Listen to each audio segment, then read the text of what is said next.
ദൈവനാമമാക്കപ്പെടുമാറാകട്ടെ. നാം ഇപ്പോൾ കൊലോസ് ലേഖനത്തിൻ്റെ പ്രാരംഭ ഭാഗങ്ങളാണ് നമ്മളതിൻ്റെ ഒരു ആമുഖമായി ചില കാര്യങ്ങൾ പറയുവാനിടയായിട്ടുണ്ട്. അത് ഞാൻ ഒന്നുകൂടി മൊത്തം ആവർത്തിക്കാൻ ആഗ്രഹിക്കുന്നില്ല. എന്നാൽ ചില കാര്യങ്ങൾ നിങ്ങളുടെ ഓർമ്മയിൽ നിന്ന് വിട്ടുപോയിട്ടുണ്ടെങ്കിൽ അത് ഓർപ്പിക്കാനായിട്ട് ഞാൻ ആഗ്രഹിക്കും. പ്രാരംഭമായിട്ട് നമ്മൾ പറഞ്ഞത് കാരാഗ്രഹ ലേഖനങ്ങളിൽ ഒന്നാണ് എന്ന് പറഞ്ഞു. കൊലോസി ലേഖനം, ഫിലേമോൻ എഴുതിയ ലേഖനം, എഫേസി ലേഖനം, ഫിലിപ്പി ലേഖനം. ക്രമം തെറ്റിച്ച് പറഞ്ഞത് എന്തിനാണെന്ന് നമ്മൾ കഴിഞ്ഞ ആഴ്ച ചിന്തിച്ചിരുന്നു. കാലക്രമത്തിനനുസരിച്ചാണ്. AD 62-നും 63-നും ഇടയിലാണ് രചിക്കപ്പെട്ടിട്ടുള്ളത്. 3 നഗരങ്ങൾ, ലവോദിക്ക, ഹിയരപ്പൂലി, കൊലോസിയ, 3 നഗരങ്ങളെ കുറിച്ച് നമ്മൾ ചിന്തിച്ചിരുന്നു. അത് ലൈക്കസ് എന്ന് പറയുന്ന ഒരു താഴ്വരയിൽ, ലൈക്കസ് നദി ഒഴുകുന്ന ലൈക്കസ് എന്ന് പറയുന്ന താഴ്വരയിലാണ് ഈ 3 നഗരങ്ങളും സ്ഥിതി ചെയ്യുന്നത് എന്ന് നമ്മൾ ചിന്തിച്ചിരുന്നു. കൊലോസിയ നഗരത്തെക്കുറിച്ച് ഹെറോഡോട്ടസ് എന്ന് പറയുന്ന ഗ്രീക്ക് ചരിത്രകാരൻ രേഖപ്പെടുത്തിയിട്ടുണ്ടെന്നും അങ്ങനെ ഒരു നഗരം ഉണ്ടായിരുന്നു എന്നുള്ളത് സെക്യുലർ ചരിത്രം, അതായത് മതരഹിതമായ ചരിത്രവും അത് രേഖപ്പെടുത്തുകയും സാക്ഷ്യപ്പെടുത്തുകയും ചെയ്തിട്ടുള്ളതാണ് എന്ന് നമ്മൾ ചിന്തിച്ചു. കാറ്റ്മസ് പർവ്വതത്തിന്റെ താഴ്വരയിലാണ് ഈ പറഞ്ഞ 3 നഗരങ്ങൾ സ്ഥിതി ചെയ്യുന്നത് എന്ന് നമ്മൾ ചിന്തിച്ചു. ഇപ്പോൾ ഇത് തുർക്കി എന്ന് പറയുന്ന സ്ഥലത്ത് അതിൻ്റെ നഗരാവശിഷ്ടങ്ങൾ ഇപ്പോഴും ഉണ്ട്. അത് ഉത്ഖനനം ചെയ്യുന്ന കാര്യമായിട്ട് എടുത്തിട്ടില്ല. ഹിയരപ്പുലിയും ലവോദിക്കയിലും ഉത്ഖനനം ചെയ്യുകയും അവിടുത്തെ ചരിത്ര വസ്തുതകൾ കണ്ടെടുക്കുകയും ചെയ്തിട്ടുണ്ട്. എന്നാൽ ലവോദിക്ക നഗരത്തെ അങ്ങനെ കാര്യമായി അത് ഉപയോഗിച്ചിട്ടില്ല എന്ന് നമ്മൾ കണ്ടു. കൊലോസിയ നഗരത്തിലെ അന്തേവാസികൾ എന്ന് പറയുന്നത് ഗ്രീക്ക് വ്യാപാരികൾ, ഫ്രുഗ്യക്കാര്, പിന്നെ യഹൂദന്മാർ, റോമക്കാർ, ഇങ്ങനെ 4 വിഭാഗം ആളുകളാണ് എന്നത് നമ്മൾ ചിന്തിക്കുകയുണ്ടായി. ഇത്രയും കാര്യങ്ങളൊക്കെയാണ് നമ്മൾ ആ കാര്യത്തെക്കുറിച്ച് പറഞ്ഞത്. സഭയെക്കുറിച്ച് പറയുമ്പോൾ കൊലോസിയ സഭ രൂപീകൃതമാകുന്നത് എപ്പഫ്രാസിന്റെ പ്രവർത്തന ഫലമായിട്ടാണ് എന്ന് നമ്മൾ ചിന്തിക്കുകയുണ്ടായി. പൗലോസ് അവിടെ കടന്നു പോവുകയോ പ്രവർത്തിക്കുകയോ ചെയ്തിട്ടില്ല. എന്നാൽ എപ്പഫ്രാസ് പൗലോസിന്റെ അടുത്ത ആളായതുകൊണ്ടും പൗലോസിന്റെ ആശയങ്ങളൊക്കെ തന്നെ അവിടെ പ്രാവർത്തികമായി എന്ന് വിചാരിക്കുന്നതിൽ തെറ്റില്ല എന്ന് നമ്മൾ കാണാം. എപ്പഫ്രാസിന്റെ പ്രവർത്തന ഫലമായാണ് അവിടെ നാം ഒരു സഭ രൂപീകൃതമായത് എന്ന് ചിന്തിക്കേണ്ട. മാത്രമല്ല, ഈ സഭയുടെ വൈവിധ്യം, ജനവൈവിധ്യം എന്ന് പറയുന്നത് വളരെ ആഴമായ വൈവിധ്യമുള്ള ഒരു സഭയാണ് ലവോദിക്ക സഭ. അതിന്റെ കാരണം നമ്മൾ പറഞ്ഞിരുന്നു. പ്രഭുക്കന്മാർ മുതൽ അടിമകൾ വരെ അവിടെ ഉണ്ടായിരുന്നു. നമ്മൾ പറഞ്ഞ എപ്പഫ്രാസിൻ മാത്രമല്ല, അവിടെ ഫിലേമോൻ എന്ന് പറയുന്ന ഒരു സഹോദരൻ ഉണ്ടായിരുന്നു. അദ്ദേഹം ഒരു പ്രഭുവായിരുന്നു. അദ്ദേഹത്തിന്റെ അടിമയായിരുന്നു ഒനേസിമസ്. അത് നമ്മൾ ചിന്തിക്കുകയുണ്ടായി. അങ്ങനെ പ്രഭുക്കന്മാർ മുതൽ അടിമകൾ വരെ ഉണ്ടായിരുന്ന ഒരു മഹാസഭയായിട്ട് നമുക്ക് അതിനെ കാണാവുന്നതാണ്. കൊലോസിയ സഭ മാത്രമല്ല, അക്കാലത്ത് നിലനിന്നിരുന്ന എല്ലാ പ്രാദേശിക സഭകളിലും പലതരത്തിലുള്ള കൾട്ടുകൾ, ദുരുപദേശങ്ങളൊക്കെ വ്യാപിച്ചിരുന്നതായിട്ട് നമുക്ക് കാണാം. നാം ചിന്തിക്കാനായിട്ട് സാധ്യതയുള്ള ഒരു സംഗതി ഞാൻ സൂചിപ്പിക്കട്ടെ. അതായത്, അന്ന് ക്രിസ്തു മരിച്ചിട്ട് അധികമായിട്ടില്ല. അപ്പോസ്തലന്മാരുടെ പ്രവർത്തന ഫലമായിട്ടുണ്ടാകുന്ന സഭകൾ, അല്ലെങ്കിൽ അപ്പോസ്തലന്മാരുടെ നേർ ശിഷ്യന്മാരും വളരെ അടുത്ത് നിന്ന് അവരോട് ഉപദേശം പഠിച്ചിട്ടുള്ള ആളുകളും രൂപീകരിക്കുന്ന സഭകളിൽ എങ്ങനെയാണ് ദുരുപദേശം കടന്നു വരുന്നത് എന്ന് നമ്മൾ അത്ഭുതപ്പെട്ടു പോകും. എന്നാൽ നാം മനസ്സിലാക്കേണ്ട ഒരു കാര്യം, അവർക്ക് റെഫർ ചെയ്യുന്ന ഒരു പുസ്തകം ഉണ്ടായിരുന്നില്ല എന്ന് നമ്മൾ ചിന്തിച്ചു. എന്ന് വെച്ചാൽ ബൈബിൾ അവരുടെ കയ്യിൽ കിട്ടിയിട്ടില്ല.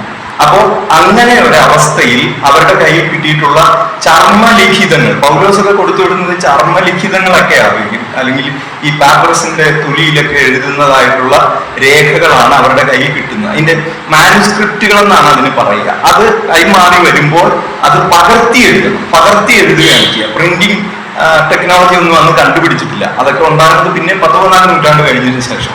അപ്പോൾ അന്നത്തെ കാലത്ത് ഇത് വലിയ ബുദ്ധിമുട്ടുള്ള, വളരെ ബൈബിളിന്റെ കാര്യത്തിൽ അവർക്ക് റെഫർ ചെയ്യാൻ ഒരു പുസ്തകമില്ലാത്ത ഒരു കാലമായിരുന്നു. അതുകൊണ്ട് ദുരുപദേഷ്ടാക്കൾക്ക് കടന്നു വരികയും അത് മോശമാക്കുകയും ചെയ്യാവുന്ന ഒരു കാലം ഉണ്ടായിരുന്നു. നമ്മളിപ്പോൾ നിരന്തരമായിട്ട് കേട്ടുകൊണ്ടിരിക്കുന്ന ഒരു ചൊല്ലാണല്ലോ, സത്യം ചെരുപ്പിട്ട് വരുമ്പോഴേക്കും നുണ പാദങ്ങൾ സഞ്ചരിച്ചിരിക്കുമെന്നാണ് എന്ന് പറഞ്ഞതുപോലെ ദുരുപദേശത്തിന് വേഗത ഉണ്ടാവും. എന്നാൽ പത്യോപദേശത്തിനും സത്യോപദേശത്തിനും വേഗത കുറവായിരിക്കും. നമുക്കറിയാവുന്നതാണ്. നമുക്കൊരാളെ സുവിശേഷം പറഞ്ഞ് കൺവിൻസ് ചെയ്യാൻ വലിയ ബുദ്ധിമുട്ടാണ്.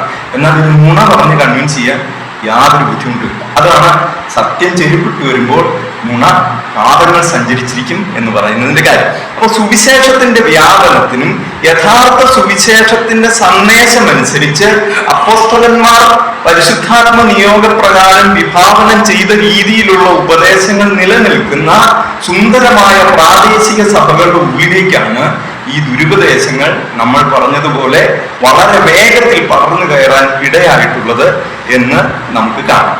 അക്കാലത്ത് ഈ തത്വശാസ്ത്രമാണ് ഇതിലേക്കൊക്കെ കടന്നു വരിക. നമുക്കറിയാം, തത്വശാസ്ത്രം ആളുകളെ പഠിക്കാൻ വളരെ എളുപ്പമുള്ള കാര്യമാണ്. ഫിലോസഫി എന്ന് പറയുന്ന സംഗതി. രണ്ട് തരം ഫിലോസഫികളുണ്ട്. ഒന്ന് സ്പെക്യുലേറ്റീവ് ഫിലോസഫി എന്ന് പറയും, അതായത് ഊഹതത്വശാസ്ത്രം. സിമ്പിൾ ആയിട്ടുള്ള ഒരു ഉദാഹരണം കൊണ്ട് പറയാം. നമുക്ക് ഈ തത്വശാസ്ത്രത്തെ നമുക്ക് രൂപീകരിക്കാനായിട്ട് സാധിക്കും. ഊഹതത്വശാസ്ത്രം, അതിന് ബേസ്മെന്റ് ഒന്നും വേണ്ട, അതിന് അടിസ്ഥാനമായിട്ടുള്ള ഒരു കാരണം വേണ്ട, സത്യത്തിന്റെ ലെവലേശം വേണ്ട. എവിടെയെങ്കിലും ഇരുന്ന് ആളുകൾക്ക് ഭാവനയിൽ ഉണ്ടാക്കാവുന്ന തത്വശാസ്ത്രങ്ങൾ അല്ലെങ്കിൽ തത്വജ്ഞാനത്തെയാണ് നമ്മൾ സ്പെക്യുലേറ്റീവ് ഫിലോസഫി അഥവാ ഊഹതത്വശാസ്ത്രം എന്ന് പറയാം. ഊഹതത്വശാസ്ത്രങ്ങൾ ധാരാളമുള്ള ഒരു കാലമായിരുന്നു അന്ന്. അവിടെ പ്രത്യേകിച്ച് ഈ പറയുന്ന സഭ നിലനിൽക്കുന്നതെന്ന് പറയുന്നത് ഗ്രീസ് എന്ന് പറയുന്ന രാജ്യത്താണ്. അന്നത്തെ ഗ്രീക്ക് എന്ന് പറയുന്ന സ്ഥലത്താണ് ഇത് നിലനിൽക്കുന്നത്. ഗ്രേക്കർ വലിയ തത്വജ്ഞാനികളാണ്. അവിടെ ധാരാളം തത്വജ്ഞാനികൾ അവിടെ ഉണ്ടായിട്ടുണ്ട്. നമ്മൾ മുമ്പേ ആവർത്തിച്ച് കേട്ട ഹെറോഡോട്ടസ് എന്ന് പറയുന്ന ചരിത്രകാരൻ തന്നെ ആ നാട്ടുകാരനാണ്. ഇങ്ങനെ അനേക തത്വജ്ഞാനികളുള്ള ഒരു സ്ഥലമായതുകൊണ്ട് ആളുകൾക്ക് സ്വന്തമായി ചിന്തിച്ച പുതിയ പുതിയ തത്വശാസ്ത്രങ്ങൾ കണ്ടെത്തുന്നതിന് യാതൊരു ബുദ്ധിമുട്ടുമില്ലാത്ത ഒരു കാലമായിരുന്നതുകൊണ്ടാണ് സ്പെക്യുലേറ്റീവ് ഫിലോസഫി അഥവാ ഊഹതത്വശാസ്ത്രങ്ങൾ എന്ന് പറയുന്ന തത്വശാസ്ത്രം അവിടെ വ്യാപകമായിരുന്നു. രണ്ടാമത്തെ തത്വശാസ്ത്രം എന്ന് പറയുന്നത് അനലിറ്റിക്കൽ ഫിലോസഫി അഥവാ പ്രാക്ടിക്കൽ ഫിലോസഫി, പ്രായോഗിക തത്വശാസ്ത്രം എന്ന് പറയുന്ന സംഗതി, പ്രാക്ടിക്കൽ ഫിലോസഫി. അപ്പൊ രണ്ട് തത്വശാസ്ത്രങ്ങൾ നമ്മൾ കണ്ടു. ഒന്ന് സ്പെക്യുലേറ്റീവ്, ഊഹിക്കുക, മനുഷ്യർ വെറുതെ സങ്കല്പിച്ചുണ്ടാക്കുന്ന തത്വശാസ്ത്രങ്ങൾ. രണ്ടാമത്തത് അനലിറ്റിക്കൽ ഓർ പ്രാക്ടിക്കൽ ഫിലോസഫി, നമ്മുടെ പ്രായോഗികമായ തത്വശാസ്ത്രങ്ങൾ. നമ്മുടെ ക്രിസ്ത്യാനിത്വം എന്ന് പറയുന്നതും ആളുകൾ ഒരു തത്വശാസ്ത്രമായിട്ട് കരുതുന്നുണ്ട്. അത് ഏത് വിഭാഗത്തിൽപ്പെടും? പ്രാക്ടിക്കൽ ഓർ അനലിറ്റിക്കൽ ഫിലോസഫിയിൽ പെടുന്ന തത്വശാസ്ത്രമാണത്. എന്തുകൊണ്ടെന്നാൽ പരീക്ഷിച്ച് സത്യമാണെന്ന് ബോധ്യപ്പെട്ട കൃത്യമായ നിർവചനങ്ങളുള്ള സത്യങ്ങൾ കൊണ്ട് അലങ്കരിച്ചിരിക്കുന്ന അടിസ്ഥാനമിട്ടിട്ടുള്ള തത്വജ്ഞാനമായതുകൊണ്ട് ക്രിസ്തീയ തത്വശാസ്ത്രത്തെ അനലിറ്റിക്കൽ ഓർ പ്രാക്ടിക്കൽ ഫിലോസഫി എന്നും മറ്റതിനെ സ്പെക്യുലേറ്റീവ് ഫിലോസഫി എന്നും പറയും. അങ്ങനെയുള്ള ഫിലോസഫി ഉണ്ടായിരുന്ന ഒരു നാടായിരുന്നു. അതുകൊണ്ട് തന്നെ ആ പ്രാദേശിക സഭയിലും ഇങ്ങനത്തെ കട്ടുകൾ കടന്നു വരും. നമുക്കറിയാവുന്നതാണ്. നമ്മൾ ഒരാളുടെ മനസ്സിൽ എപ്പോഴാണ് ദുരുപദേശം രൂപപ്പെടുന്നതെന്ന് നമുക്ക് പറയാൻ പറ്റില്ല. മനുഷ്യരാണ്, എല്ലാവരും മനുഷ്യരാണ്. നമ്മുടെ മനസ്സിലേക്ക് ഏത് ആശയമാണ് കടന്നു വരുന്നതെന്നും എങ്ങനെയാണ് അത് നമ്മളെ നശിപ്പിച്ച് കളയുന്നതെന്നും നമുക്ക് ചിന്തിക്കാൻ പറ്റില്ല. നമ്മുടെ വീട്ടിലുള്ള കുട്ടി അവൻ എന്താണ് ചിന്തിക്കുന്നത് നമുക്കറിയാൻ പറ്റില്ല. എന്റെ വളരെ അടുത്ത ഒരു സ്നേഹിതയുടെ മകൻ ഒരു 3 വർഷം 4 വർഷമായിട്ടുണ്ട്. തിരുവല്ലയിലായിരുന്നു വീട്. നന്നായിട്ട് പഠിക്കുന്ന ഒരു കുട്ടി. അവളൊരു ടീച്ചറാണ്. അവളുടെ മകൻ വൈകുന്നേരം മൊബൈൽ ചോദിച്ചപ്പോൾ അവള് പറഞ്ഞു, മോൻ കുറെ നേരം ആയില്ലേ മൊബൈലും കൊണ്ടിരിക്കുന്നു, അമ്മയ്ക്ക് കുറച്ച് കാര്യങ്ങൾ ചെയ്യാനുണ്ട്, മോൻ കുറച്ചു നേരം പഠിക്കാൻ പറഞ്ഞു. ഓക്കെ എന്നും പറഞ്ഞിട്ട് മൊബൈൽ നമുക്കില്ലല്ലോ എന്നൊക്കെ പറഞ്ഞ് കയറി പോയിട്ട് ഫാന കെട്ടി തുണിച്ചത്ത് വന്നു. +2 പഠിക്കുന്നു. ഞാൻ പറയുന്നത് മനുഷ്യർ എന്ത് ചിന്തിക്കുന്നു, കുഞ്ഞുങ്ങൾ എന്ത് ചിന്തിക്കുന്നു, മുതിർന്നവർ എന്ത് ചിന്തിക്കുന്നു എന്ന് പോലും നമുക്ക് മനസ്സിലാക്കാൻ കഴിയില്ല. ഏത് തത്വജ്ഞാനമാണ്, ഏത് തത്വശാസ്ത്രമാണ് അവരെ പിടികൂടുന്നത് എന്ന് നമുക്ക് അറിയാൻ പറ്റില്ല. അപ്പോൾ സ്പെക്യുലേറ്റീവ് ഫിലോസഫിയാണ്, ദുരുപദേശങ്ങൾ കൊണ്ടുവരുന്ന ഫിലോസഫി എന്ന് പറയുന്നത് ഊഹ തത്വശാസ്ത്രങ്ങളാണ് എന്ന് നമുക്ക് മനസ്സിലാക്കാനായിട്ട് സാധിക്കും. ഈ ലവോദിക്ക സഭയെ ബാധിച്ച അനേക കൾട്ടുകളുണ്ട്. ലവോദിക്ക സഭയെ മാത്രമല്ല, റോമാ സഭയും കൊരിന്ത്യ സഭയിലും ഒക്കെ ഉണ്ടായിരുന്നു. അത് എല്ലാ പ്രാദേശിക സഭകളിലും ഉണ്ട്. ആളുകൾ പറയുന്ന ഒരു കാര്യമുണ്ട്, പണ്ട് എല്ലാവരും ആത്മീകരായിരുന്നു. പ്രാദേശിക സഭകളിലെ ഭയങ്കരമായ ആത്മീകരായിരുന്നു എല്ലാവരും. ഇപ്പോഴാണ് അനാത്മികരായ മനുഷ്യർ വന്നു. എവിടെ നിന്നോണ്ടാ പറയുന്നത്? ലവോദിക്ക സഭയിലെ സ്പെക്യുലേറ്റീവ് ഫിലോസഫിയെ കുറിച്ച് 2000 വർഷം മുമ്പുള്ള ചരിത്രമാണ് നമ്മൾ പറയുന്നത്. അതിന് മുമ്പ് സഭ ഇല്ലല്ലോ. അന്ന് എന്തുണ്ടായിരുന്നു? ദുരുപദേശം ഉണ്ടായിരുന്നു. ആളുകൾ അമ്പരന്ന് പോകുന്ന കൾട്ടുകൾ, ദുരുപദേശങ്ങൾ, മോശപ്പെട്ട പ്രവൃത്തികൾ, അസാമാർഗിക ജീവിത രീതികളൊക്കെ എല്ലാ കാലത്തെയും പ്രാദേശിക സഭകളിൽ ഉണ്ടായി. സാത്താൻ വിളയാടുന്ന സഭകളുണ്ടായി. മനുഷ്യരതിൽ പെട്ടുപോകുന്ന സംഗതികളുണ്ടായി. അപ്പൊ ഞാൻ പറഞ്ഞു വന്നതിന്റെ ചുരുക്കം, നമ്മുടെ പ്രാദേശിക സഭയിൽ, നമ്മുടെ സഭയിൽ, നാം പെരുമാറുന്ന സഭയിൽ ഒരു ദോഷകരമായ ഒരു സംഗതി കണ്ടു എന്ന് വെച്ചിട്ട് നമ്മൾ അത്ഭുതപ്പെടുകയൊന്നും വേണ്ട. ഇതൊക്കെ എന്നു മുതലേ ഉണ്ട്. സഭാ രൂപീകൃത കാലം മുതലേ ഇതുണ്ട്. സാത്താൻ അതിനുവേണ്ടിയാണ് ഇതിന് ചുറ്റും ഇങ്ങനെ കറങ്ങിക്കൊണ്ടിരിക്കുന്നത്. നമ്മൾ ചെന്ന് പിടികൊടുത്തു കഴിഞ്ഞാൽ പിന്നെ നമുക്ക് അതിനൂരിപ്പോരല് കുറച്ച് ബുദ്ധിമുട്ടായിരിക്കും. അപ്പോ അന്ന് ഈ പ്രാദേശിക ലവോദിക്ക സഭയെ ബാധിച്ചിരുന്ന ഒരു കൾട്ടിനെ കുറിച്ച് പറയാം, ഓറിയന്റൽ മിസ്റ്റിസിസം എന്ന് പറയാം. നിഗൂഢ ശാസ്ത്രങ്ങൾ, നിഗൂഢ തത്വജ്ഞാനങ്ങൾ, ഓറിയന്റൽ കിഴക്കൻ നിഗൂഢ തത്വങ്ങൾ എന്ന് പറയുന്ന സംഗതികൾ. കിഴക്കെന്ന് പറയുന്നത് ഈ പറഞ്ഞ യൂറോപ്പിന്റെ ഭാഗങ്ങളിൽ നിന്ന് വരുന്നതായിട്ടുള്ള നിഗൂഢമായിട്ടുള്ള കൂടോത്രം, അതുപോലെയുള്ള നിഗൂഢമായിട്ടുള്ള ചില സങ്കല്പങ്ങൾ. പലതിനും ശക്തിയൊന്നും ഉണ്ടാവില്ല. നമുക്കിപ്പോ തന്നെ കാണാനായിട്ട് സാധിക്കും. നമ്മുടെ ഈ പഴുവിൽ, തൃപ്രയാർ ആ ഭാഗങ്ങളിലേക്കൊക്കെ ചെന്ന് കഴിഞ്ഞാൽ ചാത്തൻ സേവാ മഠങ്ങൾ, ചാത്തൻ സേവാ മഠങ്ങൾ നിങ്ങൾ അവിടെ പോയിട്ടുണ്ടോ? ഞാൻ അതിന് തൊട്ടടുത്തൊക്കെ പോയിട്ടുണ്ട്. ഞാൻ മണിക്കൂറുകൾ പഠിച്ചെൻ്റെ ഒരു സുഹൃത്തിന്റെ വീട് അവിടെ ഉണ്ട്. അവിടെ പോയി കുറേ സമയം ചെലവഴിച്ചിട്ടുണ്ട്. അവിടെ വരുന്നത് ആരൊക്കെയാണെന്ന് അറിയാമോ? അവിടെ വരുന്നതിൽ ഡോക്ടർമാരും എഞ്ചിനീയർമാരും ഒക്കെ ഉണ്ട്. അവരെന്തിനു വരുന്നതാണ്? അയൽവക്കത്തുള്ളവന് കൂടോത്രം ചെയ്യാൻ വരുന്ന, അല്ലെങ്കിൽ അയൽവക്കത്തുള്ളവൻ കൂടോത്രം ചെയ്ത് ഫലിക്കാതിരിക്കാൻ വേണ്ടി മറുകൂടോത്രം ചെയ്യാൻ വേണ്ടി വരുന്ന ആളുകളാണ്. എന്ന് വെച്ച് കഴിഞ്ഞാൽ നമ്മുടെ വിദ്യാഭ്യാസവുമായിട്ടും നമ്മൾ പഠിച്ചു പോന്നിട്ടുള്ള ശാസ്ത്ര സത്യങ്ങളുമായിട്ടൊന്നും യാതൊരു ബന്ധവുമില്ലാത്ത കാര്യങ്ങൾ ചെയ്യാൻ ആളുകൾക്ക് യാതൊരു മടിയുമില്ല. അതുകൊണ്ട് അന്ന് സ്പെക്യുലേറ്റീവ് ഫിലോസഫി എന്ന് പറയുന്ന ഊഹതത്വശാസ്ത്രങ്ങൾ ലവോദിക്ക സഭയെയും കാര്യമായി ബാധിച്ചിരുന്നു. അത് ഓറിയന്റൽ മിസ്റ്റിസിസത്തിന്റെ, മിസ്റ്റിസിസം എന്ന് പറഞ്ഞാൽ നിഗൂഢമായിട്ടുള്ള കാര്യങ്ങൾ, മിസ്റ്റിസിസം, ആ നിഗൂഢമായിട്ടുള്ള സംഗതികൾ അവരെ ബാധിച്ചിരുന്നു എന്ന് നമുക്ക് കാണാവുന്നതാണ്. കൊലോസ് ലേഖനത്തിലേക്ക് ഒന്ന് വരാം. കൊലോസ് ലേഖനം 2-ാം അധ്യായം 8-ാം വാക്യം ഒന്ന് വായിച്ച്.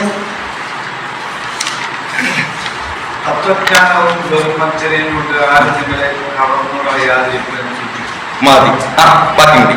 അത് മനുഷ്യരുടെ ഒത്തവണ്ണമുള്ളതല്ല.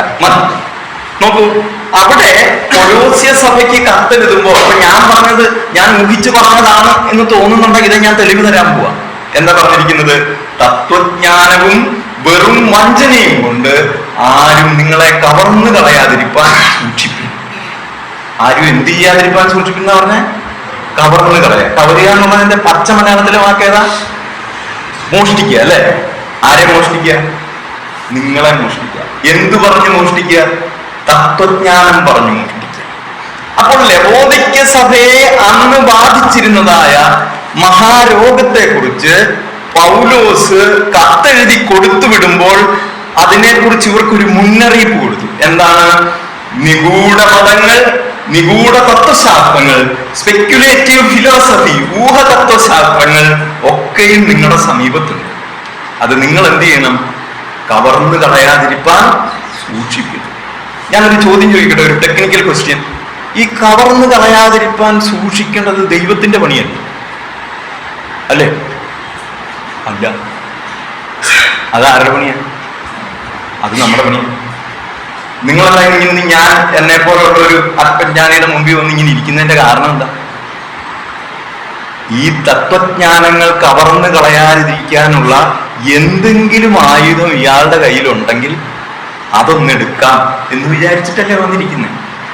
അങ്ങനെ അല്ലാതെ ആരെങ്കിലും വന്നിരിപ്പുണ്ടെങ്കിൽ അങ്ങനെ വിചാരിക്കണം. എന്താണ്? വന്നു നിൽക്കുന്ന ആളുടെ കയ്യിൽ ചില കുഞ്ഞു കുഞ്ഞു ആയുധങ്ങളുണ്ട്. അതെന്തിനു പ്രയോജനപ്പെടും? തത്വജ്ഞാനവും വെറും വഞ്ചനയും കൊണ്ട് നിങ്ങളെ ആരും കവർന്നു കളയാതിരിപ്പാൻ അത് പ്രയോജനം.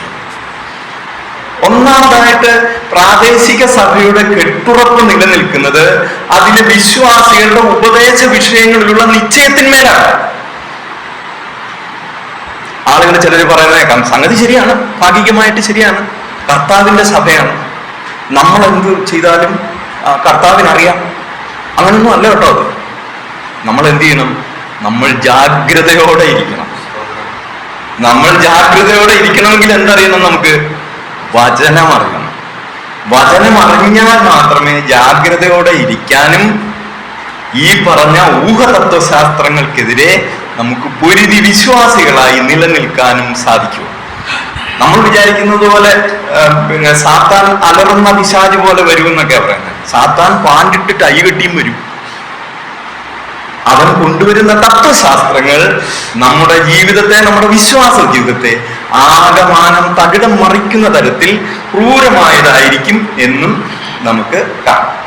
ഈ ലവോദിക്ക സഭയിൽ ഈ പ്രശ്നങ്ങൾ ഉണ്ടായിരുന്നു എന്ന് ഞാൻ ആദ്യമേ പറഞ്ഞല്ലോ. ലവോദിക്ക സഭയിൽ പ്രശ്നങ്ങൾ ഉണ്ടായിരുന്നു എന്ന് പറഞ്ഞു. അവിടെ പറഞ്ഞിരുന്ന തത്വശാസ്ത്രങ്ങളിൽ ഒരു തരം തത്വശാസ്ത്രത്തിന്റെ 2 വിഭാഗങ്ങൾ അവിടെ ഉണ്ടായിരുന്നു. ഒന്ന് മൈൽഡ് അസെപ്റ്റിസിസം, രണ്ട് അക്യൂട്ട് റിജിഡ് അസെറ്റിസിസം. അക്യൂട്ട് അല്ലെങ്കിൽ റിജിഡ് അസെറ്റിസിസം. അസെറ്റിസിസം എന്ന് പറഞ്ഞു കഴിഞ്ഞാൽ അതിന്റെ മലയാളം എന്ന് പറഞ്ഞ് തിരസ്കാര തത്വശാസ്ത്രം എന്ന് പറയും. ശരീര തിരസ്കാര തത്വശാസ്ത്രം. ആളുകൾ പറയുന്ന കേട്ടില്ലേ, എന്റെ ശരീരം ദുർബലപ്പെടണം, ആത്മാവ് ബലപ്പെടണം. ശരിയാണോ? ശരീരവും ബലപ്പെടണം, ആത്മാവും ബലപ്പെടണം. ശരീരം ദുർബലമാവുകയല്ല ചെയ്യണ്ടേ. ശരീരത്തിന് നമ്മൾ കൊടുക്കുന്ന പ്രാധാന്യത്തിലൊക്കെ നമുക്ക് കുറച്ച് കുറവുകളൊക്കെ വരുത്താൻ വേണമെങ്കിൽ, കുറച്ച്, പൂർണ്ണമായും കുറവ് വരുത്താൻ പാടില്ല. ശരീര തിരസ്കാര തത്വശാസ്ത്രം എന്ന് പറയുന്നത് ലബോദിക്യ സഭയെ ബാധിച്ചിരുന്ന തത്വശാസ്ത്രങ്ങളിൽ ഒന്നാണ്. നമ്മൾ ആദ്യം പറഞ്ഞ ഈ ഈസ്റ്റേൺ മിസ്റ്റിസിസം എന്ന് പറഞ്ഞ സാധനം ഉണ്ടല്ലോ, അതിൽ പെടുന്നതാണ് അസെറ്റിസിസം എന്ന് പറയുന്ന ശരീര തിരസ്കാരം. ശരീര തിരസ്കാരം എന്ന് പറഞ്ഞാൽ അവർ പറയുന്നത് ആത്മാവ് മാത്രമാണ് ശരി, ആത്മാവ് മാത്രമാണ് സത്യം. അത് രണ്ട് തരക്കാരുണ്ട്. ഈ മൈൽഡ് അസെറ്റിസിസംകാർ എന്താ ചെയ്യാന്നറിയോ, അവര് വളരെ പ്രത്യേകതകളുള്ള ആളുകളാണ്. അവരുടെ കയ്യിൽ കുറച്ച് ചെറിയ ചെറിയ പരിപാടികളുണ്ട്. ഈ നാച്ചുറൽ അസെറ്റിസിസം എന്നും അതിനൊരു പേരുണ്ട്. വളരെ മൈൽഡായിട്ട് ചെറിയ ചെറിയ പരിപാടികളുണ്ട്. എന്തൊക്കെയാണ് ചെറിയ ചെറിയ പരിപാടികൾ? അവർക്ക് ഭയങ്കര എളിമയായിരിക്കും. എളിമ നമ്മളെ വല്ലാതെ ആകർഷിക്കും, എളിമ. പിന്നെ അവരെന്ത് ചെയ്യും, ഭക്ഷണ കാര്യത്തിലൊക്കെ ഭയങ്കരമായ നിയന്ത്രണമായിരിക്കും, നല്ല നിയന്ത്രണം ഉണ്ടായിരിക്കും. ഭക്ഷണം അവരാവശ്യമില്ലാത്തതൊന്നും കഴിക്കില്ല. ഈ ആഡംബര വസ്ത്രങ്ങൾ ധരിക്കില്ല, അനാഡംബരമായിട്ടുള്ള വസ്ത്രങ്ങളൊക്കെ ധരിക്കുള്ളൂ. ഇതാണ് ഈ മൈൽഡ് അസെറ്റിസിസംകാരുടെ പ്രശ്നം. രണ്ടാമത്തെ റിജിഡ് അസെറ്റിസിസംകാർ കുറച്ചുകൂടെ തീവ്രമായ നിലപാടുള്ള ആളുകളാണ്. അവര് ചിലപ്പം ഒരു നേരമേ ഭക്ഷണം കഴിക്കും. അവരുടെ ഉപവാസ പ്രാർത്ഥനകൾ അല്ലെങ്കിൽ ഉപവാസങ്ങൾ ആഴ്ചകൾ നീണ്ടു നിൽക്കും. വളരെ തീവ്രമായ ശാരീരിക പീഡനത്തിലൂടെ ദൈവത്തെ പ്രസാദിപ്പിക്കാമെന്നും അങ്ങനെ അവരുടെ ജീവിതം മുമ്പോട്ട് കൊണ്ടുപോകാമെന്നും വിചാരിക്കുന്ന ആളുകളാണ് ഈ റിജിഡ് അസെറ്റിസിസംകാർ. നിങ്ങൾ വിചാരിക്കും ഈ റിജിഡ് അസെറ്റിസിസം അതൊക്കെ ഇവിടെ ഉണ്ടോ? ഉണ്ടെന്നേ, ഞങ്ങളുടെ വീട്ടിലുണ്ടായിരുന്നേ. എൻ്റെ അമ്മ എങ്ങനെയായിരുന്നു? എൻ്റെ അമ്മ 8 ദിവസം 10 ദിവസമാണ് വെള്ളം മാത്രം കുടിച്ച് ജീവിക്കുക. അതിതീവ്രമായ ഉപവാസം. ആരൊക്കെയോ പാവത്തെ പറഞ്ഞ് പറ്റിച്ചതാണ്. ഇങ്ങനെ നിന്ന് കഴിഞ്ഞാൽ നിങ്ങളുടെ ശരീരം ദുർബലമാകും തോറും ആത്മാവ് ബലപ്പെടുമെന്നോ മറ്റോ പറഞ്ഞു പിടിപ്പിച്ചതാണ്. ഇത് റിജിഡ് അസെറ്റിസിസം, അത് ദൈവികമല്ല. നിങ്ങൾക്ക് ഉപവാസം എടുക്കാം, പ്രാർത്ഥിക്കാം, അതിലൊന്നും യാതൊരു തെറ്റും ഉണ്ടെന്നല്ല ഞാൻ പറഞ്ഞു. പക്ഷെ ശരീരത്തെ തകർത്ത് കളയുന്ന ഈ തരത്തിലുള്ള പരിപാടികൾ നമ്മൾ ഒഴിവാക്കേണ്ടത് ആവശ്യമാണ് എന്നാണ് അതിന്റെ പ്രായോഗിക വശത്ത് നിന്നുകൊണ്ട് ഞാൻ പറഞ്ഞു. അപ്പൊ ശരീര തിരസ്കാര തത്വശാസ്ത്രങ്ങൾ എന്ന് പറഞ്ഞാൽ റിജിഡ് അസെറ്റിസിസം എന്ന് പറയുന്നത് ഈ കൊലോസ്യ സഭയെ ബാധിച്ച ഒരു അസുഖമാണ്. ഈ സഭകൾക്ക് അസുഖങ്ങൾ വരും, അങ്ങനെ വരുന്ന ഒരു അസുഖമാണ് ഇതെന്ന് കാണാം. കൊലോസ്യ ലേഖനത്തിലേക്ക് തന്നെ ഒന്ന് വരാം. 2-ാം അധ്യായം 20-ാം വാക്യം ഒന്ന് വായിച്ച്. നിങ്ങൾ ക്രിസ്തുവിനോട് കൂടെ ലോകത്തിന്റെ ആദ്യ പടങ്ങളെ സംബന്ധിച്ച് മരിച്ചുവെങ്കിൽ ലോകത്തിൽ ജീവിക്കുന്നവരെ പോലെ മനുഷ്യകൽപ്പനകൾക്കും ഉപദേശങ്ങൾക്കും അനുസരണമായി പിടിക്കരുത്, രുചിക്കരുത്, തൊടരുത് എന്നുള്ള ചട്ടങ്ങൾക്ക് കീഴ്പ്പെടുന്നത് എന്ത്? Touch not, taste not, touch not, taste not, handle not. തൊടരുത്, കഴിക്കരുത്, കൈകാര്യം ചെയ്യരുത്. അതെന്താണെന്ന് പറഞ്ഞ് ലോകത്തിൽ ജീവിക്കുന്നവരെ പോലെ, ലോകത്തിൽ ജീവിക്കുന്നവർ, എല്ലാരും ലോകത്തിലാണ് ജീവിക്കുന്നത്. പിന്നെന്താ ഇവിടെ ഒരു പ്രത്യേകമായ പ്രയോഗം? ലോകത്തിൽ ജീവിക്കുന്നവർ, ലോക ജീവിതത്തിൽ മുഴുകുന്നവർ. ഈ പറഞ്ഞ നമ്മൾ മുമ്പേ പറഞ്ഞ ഈസ്റ്റേൺ മിസ്റ്റിസിസത്തിന്റെ, റിജിഡ് അസെറ്റിസിസത്തിന്റെ ആളുകളെ കുറിച്ച് പൗലോസ് പറയുകയാണ്. എന്ത് പറയാ? ലോകത്തിൽ ജീവിക്കുന്നവരെ പോലെ മാനുഷ കൽപ്പനകൾക്കും ഉപദേശങ്ങൾക്കും അനുസരണമായി പിടിക്കരുത്, രുചിക്കരുത്, തൊടരുത് എന്നുള്ള ചട്ടങ്ങൾക്ക് കീഴ്പ്പെടുന്നതെന്ത്? ആ ചട്ടങ്ങൾ അനുസരിച്ച് ജീവിക്കുന്നതിനെന്ന് പോലും അല്ല പ്രയോഗം. എന്താ പ്രയോഗം? കീഴ്പ്പെടുക. ഇങ്ങനത്തെ തത്വശാസ്ത്രങ്ങൾക്ക് കീഴ്പ്പെടരുത് എന്നാണ് അവിടെ പറഞ്ഞിരിക്കുന്നതിന്റെ കാരണം എന്ന് നമുക്ക് മനസ്സിലാക്കാനായിട്ട് സാധിക്കും. അപ്പൊ പ്രാദേശിക സഭകൾ, പുരാതന സഭയാകട്ടെ, ആധുനിക സഭയാകട്ടെ, പ്രായം കുറഞ്ഞ സഭയാകട്ടെ, പ്രായം കൂടിയ സഭയാകട്ടെ, ആ സഭകളിലൊക്കെ ദുരുപദേശത്തിന്റെ ഇത്തരത്തിലുള്ള രോഗങ്ങൾ ബാധിക്കാനുള്ള സാധ്യതയുണ്ട്. അതിന് നമ്മൾ ജാഗ്രതയോടെ ഇരിക്കണം. ഞങ്ങളെല്ലാം പരിശുദ്ധാത്മാവിൽ നിയോഗപ്രകാരം ജീവിക്കുന്നവരാണെന്നും പരിശുദ്ധാത്മാവ് ഞങ്ങളുടെ ഉള്ളിൽ വസിക്കുന്നവരാണെന്നും ഞങ്ങൾ ധാരാളം വചനം കേട്ടിട്ടുണ്ടെന്നും അതുകൊണ്ട് ഞങ്ങൾ പിഴച്ചു പോകില്ല എന്നുമാണ് വിചാരിക്കുന്നതെങ്കിൽ സംഗതി തെറ്റി. നമുക്ക് ചില കഥാപാത്രങ്ങളൊക്കെ പിന്നാലെ നമുക്ക് ആ ഭാഗങ്ങൾ സംസാരിക്കുമ്പോൾ നമുക്ക് അങ്ങനെയുള്ള ആളുകളെ നമുക്ക് വചനത്തിൽ നിന്ന് തന്നെ എടുത്ത് പരിചയപ്പെടാവുന്നതാണ്. ക്രിസ്ത്യാനിത്വത്തിൽ ഇങ്ങനെയുള്ള പലതരത്തിലുള്ള തത്വചിന്താ സ്വാധീനങ്ങൾ ആദ്യകാലം മുതലേ ഉണ്ടായിരുന്നു. നമ്മളിത് കൊലോസി ലേഖനത്തിന്റെ എന്താ പറയുക, ഇൻട്രൊഡക്ഷൻ ആണ് പറഞ്ഞുകൊണ്ടിരിക്കുന്നത് കേട്ടോ. ഇന്നും കൂടെ കഴിഞ്ഞിട്ട് നമുക്ക് വാക്യങ്ങളിലേക്ക് കടക്കാം. അപ്പൊ കൊലോസ്യ സഭയിൽ ഉണ്ടായിരുന്ന ഒരു പ്രശ്നമാണ് യഹൂദ ഗ്രീക്ക് തത്വശാസ്ത്രങ്ങളുടെ അനധികൃതമായ സ്വാധീനം. അത് ഏതിനെയാണ് ദുർബലപ്പെടുത്തുക? പത്യോപദേശത്തെ. എന്താണ് പരിശുദ്ധാത്മാവിൽ വിഭാവനം ചെയ്തിരിക്കുന്നതും എന്താണ് ദൈവാത്മാവ് നടപ്പിലാക്കാൻ ഉദ്ദേശിക്കുന്നതും എന്താണ് ക്രിസ്തുവിന്റെ പദ്ധതി എന്നുള്ളതിനെ തുരങ്കം വയ്ക്കുന്ന യഹൂദ ഗ്രീക്ക് തത്വശാസ്ത്രങ്ങൾ കൊലോസ്യ സഭയെയും ബാധിച്ചിരുന്നു. നമ്മൾ അവരുടെ ദുർബലത നമ്മൾ മനസ്സിലാക്കണം. അവരുടെ നിസ്സഹായത, ദുർബലതയല്ല, നിസ്സഹായത എന്താണെന്ന് ചോദിച്ചാൽ റെഫർ ചെയ്തിട്ട് ഇതാണ് സത്യം എന്ന് പറയാനായിട്ട് അവരുടെ കയ്യിൽ പൂർണ്ണമായ പുസ്തകം കിട്ടിയിട്ടില്ല. അപ്പൊ അതൊരു വലിയ ദൗർബല്യം അല്ലെങ്കിൽ ഒരു ബലഹീനതയായിട്ട് അവരിൽ നിൽക്കുകയാണ്. അപ്പൊ നമ്മൾ വിചാരിക്കുന്നത് പോലെ ചെറുത്തുനിൽപ്പ് ഇന്നത്തെ അത്രയും എളുപ്പമല്ല. ഇന്ന് ചെറുത്തു നിൽക്കാൻ ഇഷ്ടം പോലെ ആയുധങ്ങൾ നമ്മുടെ കയ്യിലുണ്ട്. നമ്മുടെ ഇടയിൽ പ്രഗത്ഭരായ ദൈവദാസന്മാരുണ്ട്, അവരെഴുതിയ പുസ്തകങ്ങളുണ്ട്, നമുക്കൊരു ഫോൺ കോളിൽ തീർക്കാവുന്ന വിഷയങ്ങളുണ്ട്. ഇതൊക്കെ ഉണ്ട് നമുക്ക്. ഇങ്ങനെയാണോ സഹോദര എന്ന് ചോദിച്ചാൽ അങ്ങനെയല്ല എന്ന് പറഞ്ഞു തരാനായിട്ട് നമുക്ക് ഇഷ്ടം പോലെ ആളുകളുണ്ട്. അന്ന് അങ്ങനെയൊക്കെ സാധിക്കുമോ? അന്ന് ഒരു കാര്യത്തെക്കുറിച്ച് ഉപദേശം സ്വീകരിക്കണമെന്ന് വിചാരിക്കുക. ലവോദിക്യ സഭയിൽ ഇരിക്കുന്ന ഒരു സഹോദരന് ഈ സംശയം തീർക്കാനായിട്ട് പൗലോസിനെ ഒന്ന് നേരിൽ കാണണമെന്ന് വിചാരിക്കുക. എത്ര ദൂരം സഞ്ചരിക്കേണ്ടി വരും? റോമിൽ വരെ പോകേണ്ടി വരും. 2000ഓളം കിലോമീറ്റർ ദൂരെ. ലവോദിക്കന്ന് നടന്നു പോയി ചോദിക്കാൻ പറ്റൂ? ഇല്ല.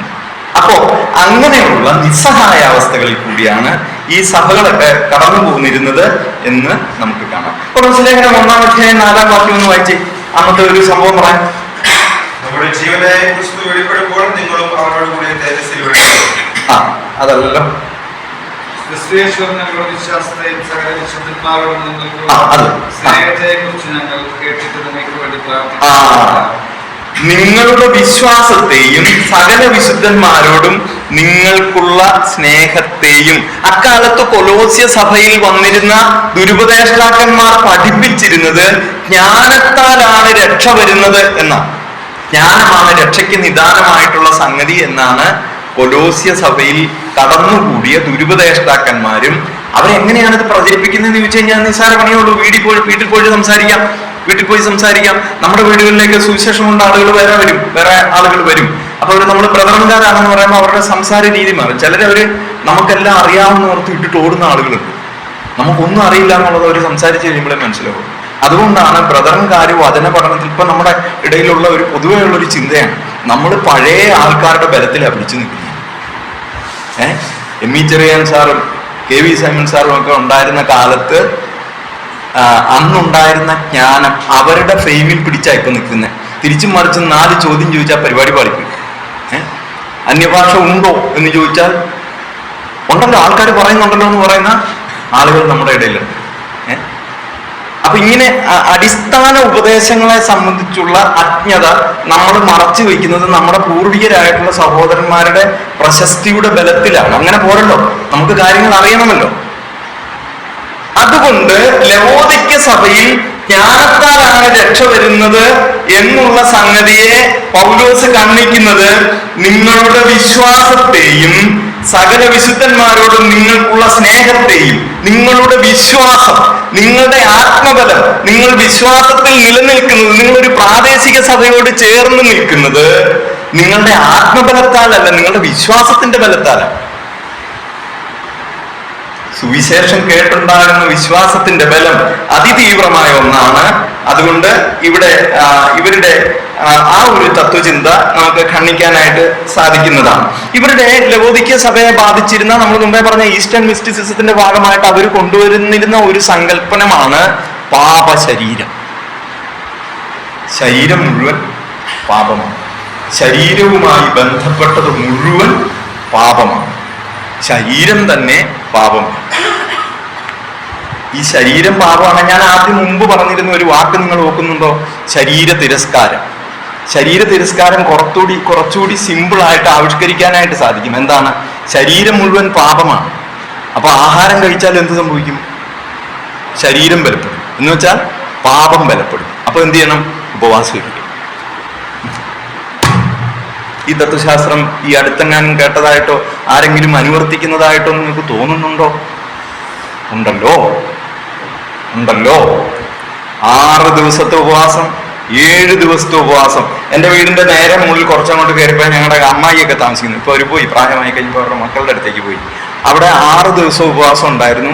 6 ദിവസവും അവിടെ ബീഫും മീനും ഒക്കെ ഉണ്ടായിരുന്നു. അതെന്തിനാണെന്നറിയാമോ? ഉപവാസം ഇരിക്കുന്ന ഈ കാരണവരും കാരണവത്തെയും മാത്രമാണ്. വരുന്ന ഉപദേശിയും പരിവാരങ്ങളും എന്ത് ചെയ്യും? ഭക്ഷണം കഴിച്ചിട്ട് പോകും. ഞങ്ങളുടെ അച്ഛനും അമ്മായിയും 5-6 ദിവസം ഉൾപ്പെട്ടിന്. അവർക്കില്ലാത്ത അസുഖങ്ങളില്ല, എങ്കിലും പട്ടിണിയിരിക്കുകയാണ്. എന്താണ് അവർ ധരിച്ചിരിക്കുന്ന തത്വശാസ്ത്രം? എന്താണ്?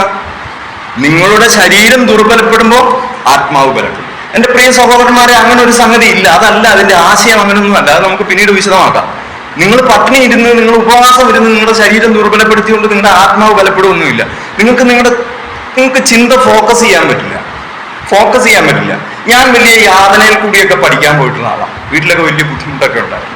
ചാത്തിനും പണിയില്ലാത്ത സമയത്തൊക്കെ എനിക്ക് ഉച്ചയ്ക്ക് ചോറ് കൊണ്ടുപോകാൻ ഉണ്ടാവില്ല. അങ്ങനെയുള്ള പ്രശ്നങ്ങളൊക്കെ കടന്നു വന്നിട്ടുള്ള ഒരാളാണ്. ഈ രാവിലെ 8 മണിക്ക് ആരംഭിക്കുന്ന ക്ലാസ് അവസാനിക്കുന്നത് 2:30-ക്കാണ്. ഈ 2:30 വരെ ഇരിക്കുമ്പോൾ എനിക്ക് അസാധ്യ വിശപ്പാകും. ഒരു 12:30 കഴിഞ്ഞാൽ ഈ പറയുന്നതൊന്നും എൻ്റെ തലയിൽ കയറും. അതെന്താ കാരണം? എൻ്റെ ശരീരം എന്തായി? ദുർബലപ്പെട്ടു. അപ്പോൾ എന്ത് ദുർബലപ്പെട്ടു? എൻ്റെ മനസ്സ് ദുർബലപ്പെട്ടു. എൻ്റെ ബ്രെയിൻ ശരിയായി വർക്ക് ചെയ്യാതായി. സഹോദരന്മാരെ, നിങ്ങൾക്ക് ഉപവാസം ഇരിക്കാൻ ആഗ്രഹമുണ്ടെങ്കിൽ നിങ്ങൾ ഉപവാസം ഇരിക്കുന്നെങ്കിൽ ഉപവാസം എടുത്ത് നിങ്ങൾ ജോലിക്ക് പോകരുത്. ഉപവാസം എടുത്ത് നിങ്ങൾ വണ്ടി ഓടിക്കരുത്. ഉപവാസം എടുക്കുന്നുണ്ടെങ്കിൽ നിങ്ങൾ വീട്ടിലിരുന്ന് പ്രാർത്ഥിക്കണം. ഞാനതിനെ ഒരിക്കലും സപ്പോർട്ട് ചെയ്യാത്ത ഒരാളാണ്. ഇനിയിപ്പോൾ അങ്ങനെ ഓരോരുത്തരുടെ വിശ്വാസം അങ്ങനെയാണെങ്കിൽ ആയിക്കോട്ടെ, കുഴപ്പമില്ല. പക്ഷേ നിങ്ങൾ വിചാരിക്കുന്നത് പോലെ, നിങ്ങൾ ആരെങ്കിലും അങ്ങനെ ചിന്തിക്കുന്നു എന്നല്ല. നിങ്ങൾ ഭക്ഷണം കഴിക്കാതിരുന്നുകൊണ്ട് നിങ്ങളുടെ ആത്മാവ് ബലപ്പെടുകയൊന്നുമില്ല. നിങ്ങളുടെ ചിന്തയ്ക്ക് പലതരത്തിലുള്ള ആഘാതങ്ങൾ അത് ഏൽപ്പിക്കും. ഇപ്പൊ നമ്മൾ ശാസ്ത്രീയമായിട്ട് കുറച്ചുകൂടി ശാരീരിക ശാസ്ത്രത്തെക്കുറിച്ചൊക്കെ അറിവുള്ളവരാണ്. 80 വയസ്സും 90 വയസ്സുമുള്ള ആളുകൾ ഞാൻ എപ്പോഴും ഷുഗർ ഉണ്ടോ എന്ന് നോക്കിയിട്ട് വരട്ടെ എന്ന് പറഞ്ഞ് പോകുന്നതാണ്. ആരും നിർബന്ധിച്ച് വിടുന്നൊന്നുമല്ല. എന്താണ്? അവർക്ക് അവരുടെ ശരീരത്തെക്കുറിച്ച് നല്ല ബോധ്യമുണ്ട്. ഇങ്ങനെയുള്ള ശരീരമായതുകൊണ്ട് ഇത്തരം കാര്യങ്ങളിൽ നമ്മൾ ഏർപ്പെടുന്നത് വളരെ സൂക്ഷ്മതയോടെ വേണം എന്നാണ് ഞാൻ പറഞ്ഞതിന്റെ താല്പര്യം. കൊലോസ്യ ലേഖനം 1-ാം അധ്യായത്തിന്റെ 21-22 വാക്യങ്ങളൊന്ന് വായിച്ചേ.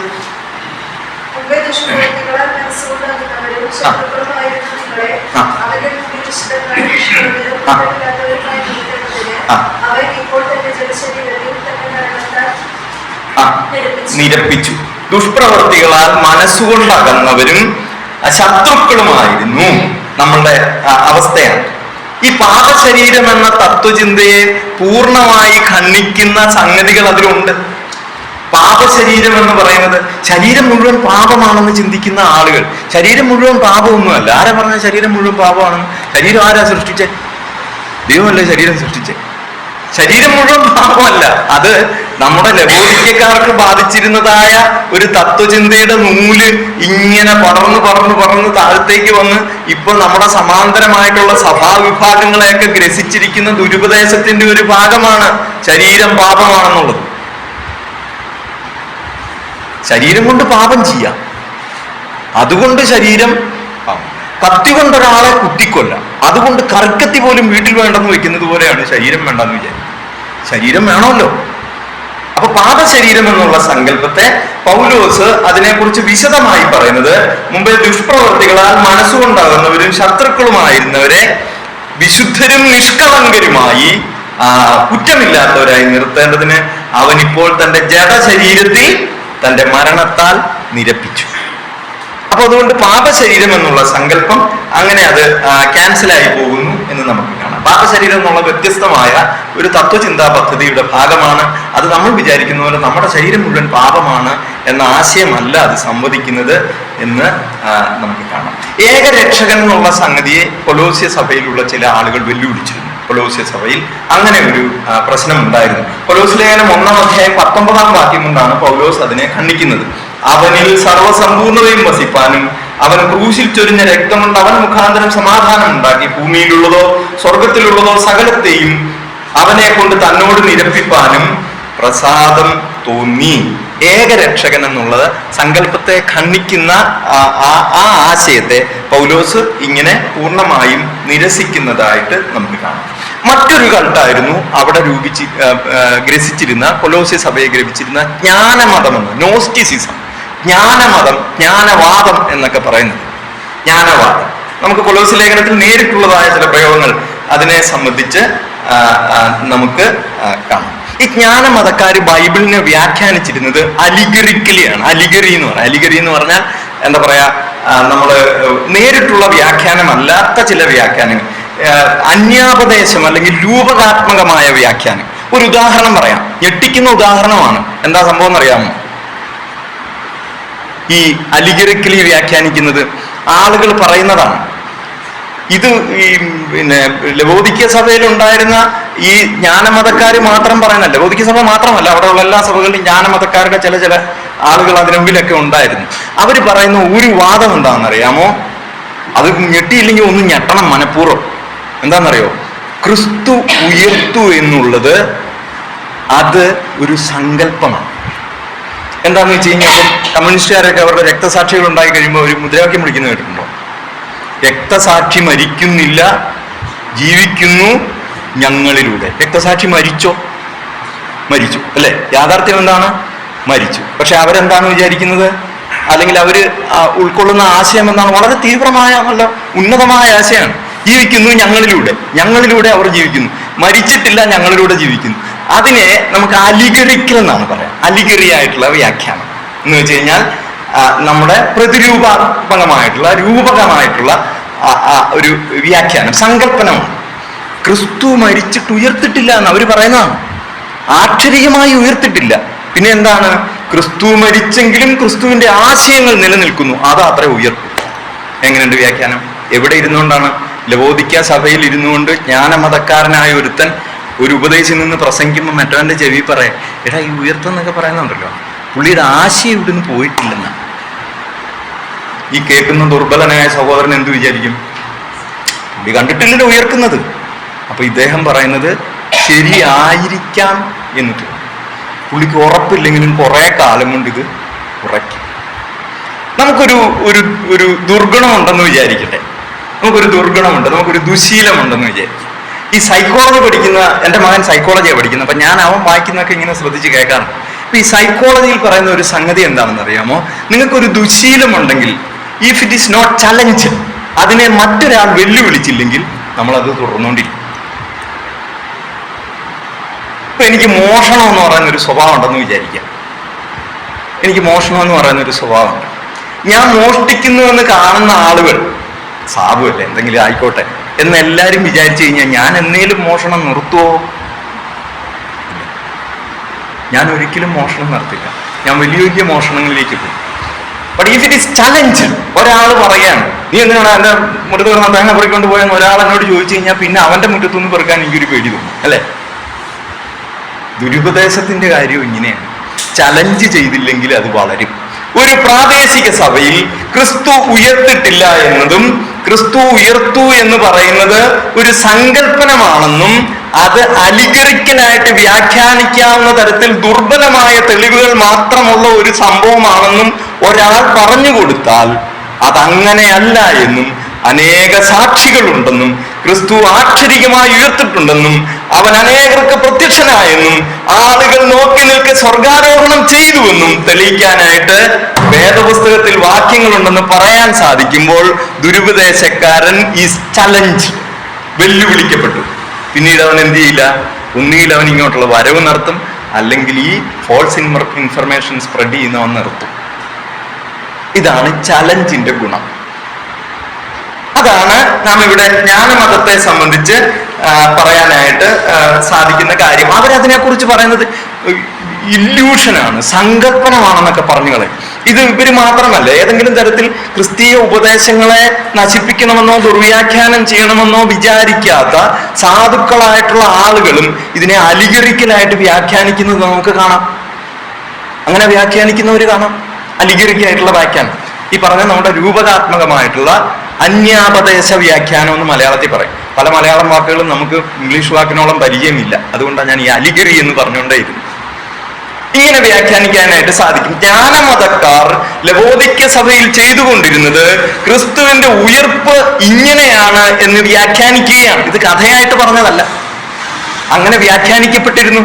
ക്രിസ്തുവിന്റെ ഉയർപ്പ് സങ്കല്പനമാണെന്നും ക്രിസ്തുവിന്റെ ജനനം അങ്ങനെയല്ല, അത് സങ്കല്പനമാണെന്നും അതിലും അപ്പുറത്തേക്ക് കടന്ന് ക്രിസ്തു എന്ന് പറയുന്നത് ശരിയായിട്ടുള്ള ക്രിസ്തു ഇവിടെയല്ല എന്നും ഇവിടെ വന്നിരിക്കുന്നത് ഒരു ശരീരം മാത്രമാണെന്നും യഥാർത്ഥത്തിൽ ക്രിസ്തു ഇതല്ല എന്നും വ്യാഖ്യാനിക്കുന്ന ആളുകളുണ്ട്.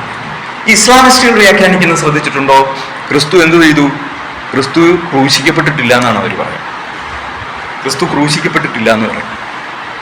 വേറെ ചില ആൾക്കാരുണ്ട്, അവര് പറയും ക്രിസ്തു കാശ്മീരിലോട്ട് ഓടിപ്പോയി എന്ന് പറയും. ആക്ഷരികമായി സംഭവിച്ച കാര്യങ്ങളെ വളച്ചൊടിക്കാൻ സാധിക്കുന്ന വ്യാഖ്യാനങ്ങൾ ലവോദിക്യ സഭയെ ഗ്രസിച്ചിരുന്നു എന്നാണ് ഞാൻ പറഞ്ഞു വന്നതിൻ്റെ ചുരുക്കം എന്നാണ് നമുക്ക് കാണാനായിട്ട് സാധിക്കുന്നത്. അപ്പോ ഇതൊന്നും ഈ ഇങ്ങനെ വ്യാഖ്യാനിക്കാവുന്ന, അലിഗറിക്കലി നമുക്ക് വ്യാഖ്യാനിക്കാവുന്ന, അന്യാപദേശ രൂപത്തിൽ രൂപകാത്മകമായിട്ട് വ്യാഖ്യാനിക്കുന്ന, ഉദാഹരണം കൊണ്ട് വ്യാഖ്യാനിക്കാവുന്ന ഒന്നല്ല. ഞാൻ ഒരൊറ്റ കാര്യം ചോദിക്കട്ടെ, നിങ്ങൾ ഇന്ന് പോയിട്ട് ഇന്ന് മുഴുവൻ ചിന്തിച്ചിട്ട് അടുത്ത ആഴ്ച പറഞ്ഞാൽ മതി. ക്രിസ്തു ഉയർത്തു എന്നുള്ളതിന് ഒരു ഉദാഹരണം കൊണ്ട് നിങ്ങൾക്ക് വ്യാഖ്യാനിക്കാം. ഒരു ഉദാഹരണം, അത് ഇതുപോലെയാണ് എന്ന് പറഞ്ഞിട്ട് വ്യാഖ്യാനിക്കാം. ബൈബിളിലുണ്ടോ വേറൊരു ഉദാഹരണം? ഒരു ചരിത്ര സംഭവം ലോകത്തിൽ എന്തെങ്കിലും അങ്ങനെ ഒന്നും സംഭവിച്ചിട്ടുണ്ടോ?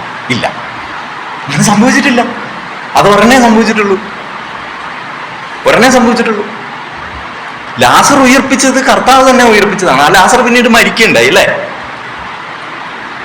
ക്രിസ്തു ഉയർത്തത് എങ്ങനെയാണ്? ആരെങ്കിലും ഉയർപ്പിച്ചതാണ്.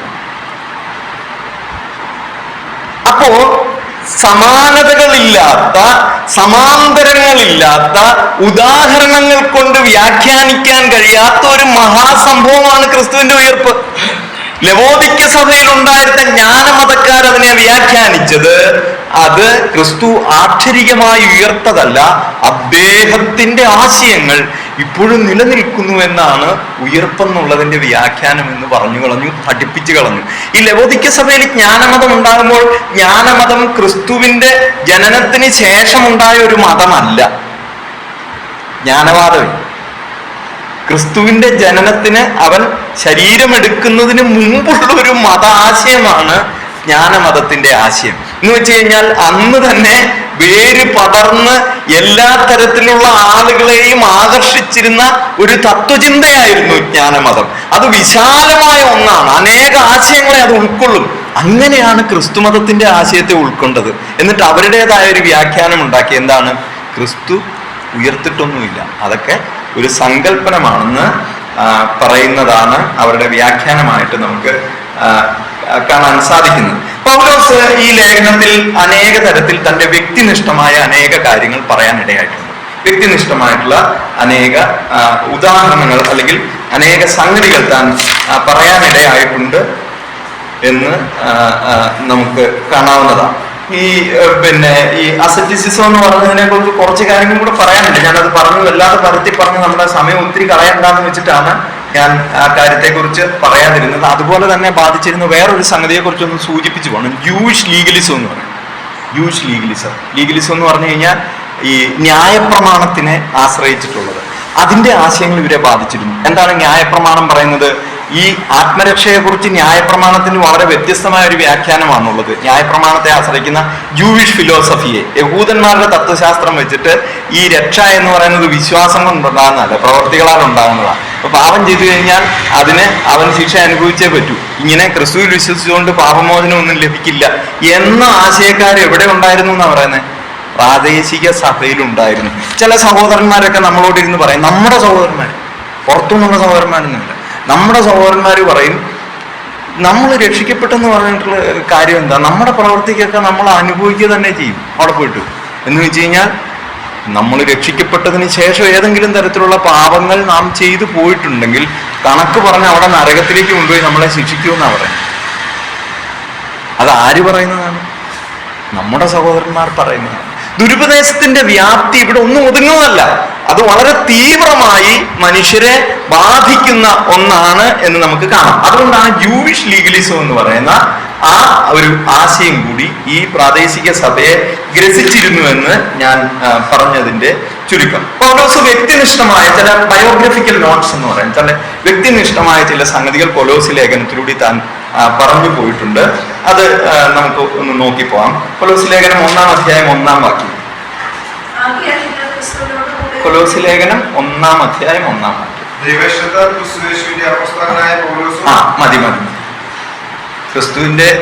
ക്രിസ്തുയേശുവിന്റെ അപ്പോസ്തലനായത് എങ്ങനെയാ? ആദ്യത്തെ വാക്ക് എങ്ങനെയാ? ദൈവേഷ്ടത. പൗലോസ് ഉണ്ടല്ലോ, പൗലോസ് ഒരു ജ്ഞാനി മാത്രമല്ല, നല്ല ഒന്നാം തരം വക്കീലാണ്. പൗലോസ് ഒരു ക്രിമിനൽ വക്കീലായിട്ടാണ് ഇന്ന് ജീവിക്കുന്നതെങ്കിൽ കോടികൾ മേടിക്കുന്ന ഒരു വക്കീലാകുമായിരുന്നു. ആദ്യത്തെ വാക്യം പറഞ്ഞിരിക്കുന്നത് പൗലോസിന്റെ അപ്പോസ്തലത്വം സംബന്ധിച്ച് ചില തർക്കങ്ങളൊക്കെ ഉണ്ടായിരുന്നതായിട്ട് നമുക്കറിയാമല്ലോ.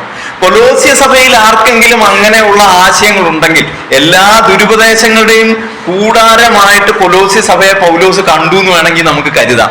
അതുകൊണ്ട് തന്റെ അപ്പോസ്തലത്വം സംബന്ധിച്ച് എന്തെങ്കിലും തർക്കം കൊലോസ്യ സഭയിലുള്ള ആർക്കെങ്കിലും ഉണ്ടെങ്കിൽ ആദ്യത്തെ വാക്കുകൊണ്ട് തന്നെ അതിനെ ഖണ്ഡിച്ചു.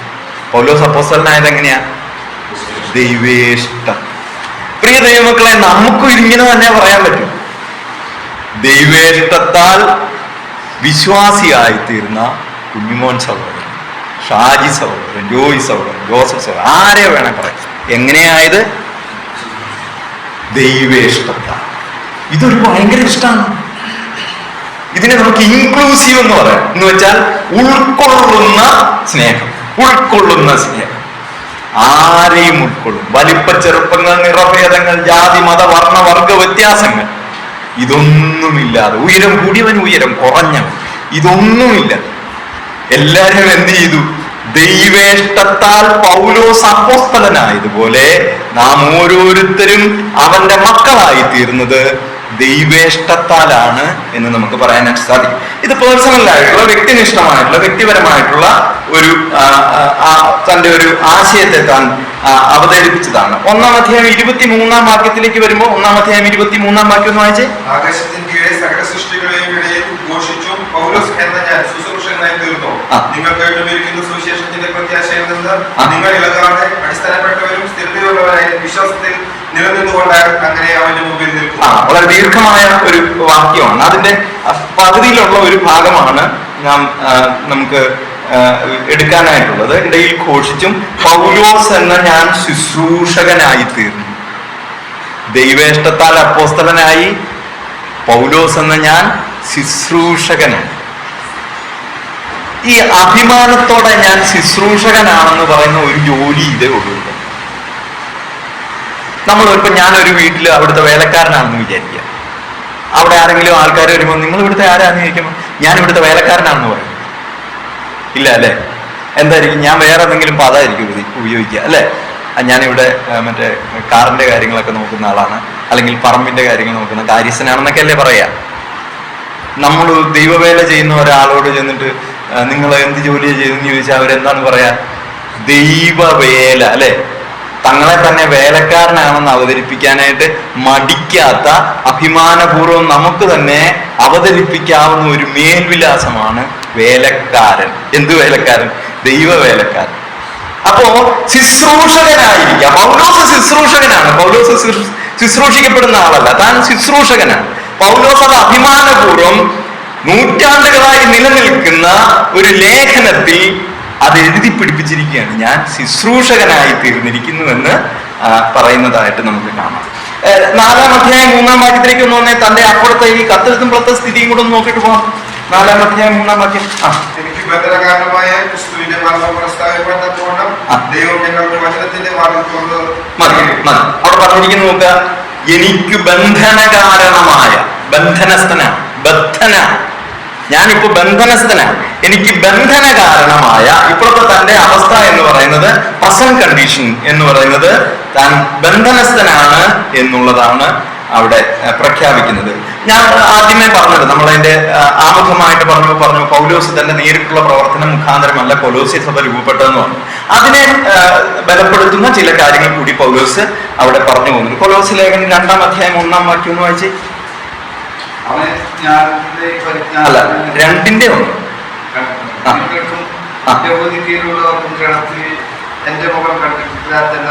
മതി മതി മതി. നിങ്ങൾക്കും ലവൂദിക്കയിലുള്ളവർക്കും ജഡത്തിൽ എന്റെ മുഖം കണ്ടിട്ടില്ലാത്ത എല്ലാവർക്കും. കൊലോസ്യ സഭയ്ക്ക് കത്തെഴുതുമ്പോൾ ജഡത്തിൽ എന്റെ മുഖം കണ്ടിട്ടില്ലാത്ത എല്ലാവർക്കും എന്ന് പറഞ്ഞാൽ തന്നെ കണ്ടിട്ടില്ലാത്ത ആളുകൾ ലവൂദിക്യ സഭയിൽ ഉണ്ട് എന്നാണ് അതിന്റെ ആശയമായിട്ട്. താൻ അവരെ നേരിൽ കണ്ടിട്ടില്ല എന്ന് അവിടെ 1-ാം അധ്യായത്തിന്റെ 4-8 വാക്യം കൂടെ വായിച്ച് നമുക്ക് അവസാനിപ്പിക്കാം. 1-ാം അധ്യായത്തിന്റെ 4-ഉം 8-ഉം. നിങ്ങളുടെ വിശ്വാസത്തെയും സകല വിശുദ്ധന്മാരോടും നിങ്ങൾക്കുള്ള സ്നേഹത്തെയെ കുറിച്ച് നിങ്ങൾ കേട്ടിട്ട് നിങ്ങൾക്ക് വേണ്ടി പ്രാർത്ഥിക്കുകയും മതി 8-ാം വാക്യം വരെ.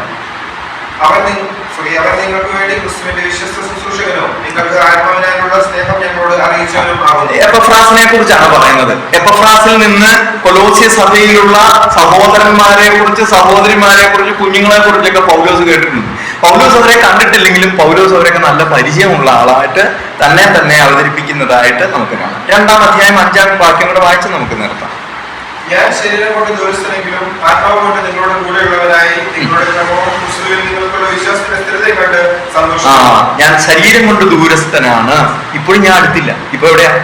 ഇതെന്ത് ലേഖനമാണ് നമ്മൾ ആദ്യമേ പറഞ്ഞത്? കാരാഗ്രഹലേഖനം അല്ലേ? അവ തടവില്ല. അപ്പൊ അതുകൊണ്ട് ആളവിടെ ഇല്ല. പിന്നെ എന്താണ്? ആത്മാവ് കൊണ്ട് ഞാൻ നിങ്ങളോട് കൂടെയുള്ളവനായിരിക്കാം എന്ന് പറഞ്ഞാൽ ആത്മാവിലെ ഐക്യത്തെ സൂചിപ്പിക്കാനായിട്ട് താൻ ഈ ഭാഗം പറഞ്ഞതായിട്ട് നമുക്ക് കാണാം. അപ്പൊ ഇന്നത്തെ ഈ വേദപഠനം കൊണ്ട് നമ്മൾ കൊലോസ്യ, ഞാൻ കുറച്ച് ഓടിച്ചാ പോയത്, കൊലോസ്യ ലേഖനത്തിന്റെ നമ്മുടെ മുഖം അവസാനിച്ചിരിക്കുകയാണ്. അപ്പൊ ഇനി നമുക്ക് അടുത്ത ആഴ്ച മുതൽ ആദ്യം നമുക്ക് കൊലോസ്യ ലേഖനത്തിൽ ഉള്ള മനുഷ്യരുണ്ടല്ലോ, പേര് പരാമർശിക്കപ്പെട്ട 12 ആളുകളുണ്ട്. അത് ആരൊക്കെയാണെന്ന് അടുത്ത ആഴ്ച നമുക്കൊന്ന് പരിശോധിക്കാം. നിങ്ങൾക്ക് സമയം കിട്ടുവാണെങ്കിൽ ആരുടെയെങ്കിലുമൊക്കെ പേരൊക്കെ ഒന്ന് സൈഡിൽ എഴുതി വെച്ച് കൊണ്ടുവരിക. നമുക്ക് ധൈര്യമായിട്ട് വിളിച്ചു പറയാമല്ലോ ചോദിക്കുമ്പോൾ. അപ്പോൾ ഒരു 12 പേര് അതിലുണ്ട്. അപ്പോൾ ആ 12 പേരെ ഒന്ന് കണ്ടുപിടിച്ചുകൊണ്ട് വരിക. നമുക്ക് അടുത്ത ആഴ്ച അവരെക്കുറിച്ചൊന്ന് സംസാരിച്ചിട്ട് നമുക്ക് കുറച്ചുകൂടി ഡീറ്റെയിൽ ആയിട്ടുള്ള കാര്യത്തിലേക്ക് പോകാം. ദൈവം നാം മാത്രം മാറാം.